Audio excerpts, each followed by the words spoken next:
বৃহস্পতিবারের মধ্যে জুলাই সনদের বিষয়ে চূড়ান্ত সিদ্ধান্তে পৌঁছানো সম্ভব হবে বলে জানিয়েছেন ঐকমত্য কমিশনের সহসভাপতি অধ্যাপক আলী রিয়াজ।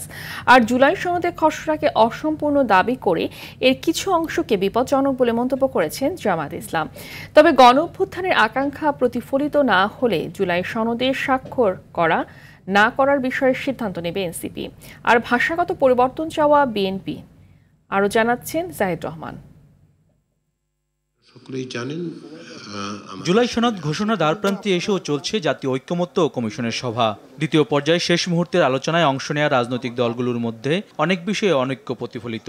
এমন অবস্থায়ও আশাবাদী কমিশন। ৩০ জুলাইয়ের মধ্যে আমরা যেভাবেই হোক আমাদের সনদের চূড়ান্ত রূপ অন্তত পক্ষে যে সমস্ত বিষয়ে ঐকমত্য প্রতিষ্ঠা হয়েছে সেগুলো সুস্পষ্ট করতে হবে এবং সনদে অন্তর্ভুক্ত করতে হবে। এদিকে রাজনৈতিক দলগুলোর কাছে পৌঁছে দেয়া জুলাই সনদের খসড়াকে পরিপূর্ণ বলতে নারাজ রাজনৈতিক দলগুলো।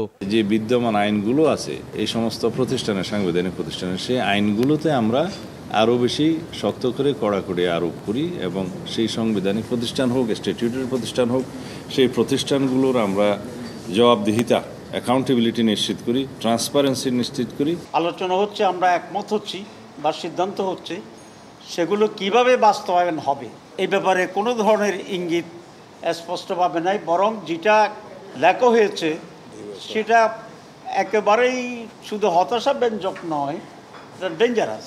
কমিশন থেকে বলা হয়েছিল 6টি পদ্ধতির কথা। 6টি পদ্ধতি আমাদের সাথে কোনোরূপ আলোচনা না করে যদি তারা একটি জুলাই সনদ তৈরি করে ফেলতে চান, আমরা সেটির পক্ষে নই। তত্ত্বাবধায়ক সরকার ব্যবস্থায় একমত থাকলেও মঙ্গলবারের আলোচনায়ও বাছাই প্রক্রিয়া নিয়ে একমতে পৌঁছতে পারেনি রাজনৈতিক দলগুলো।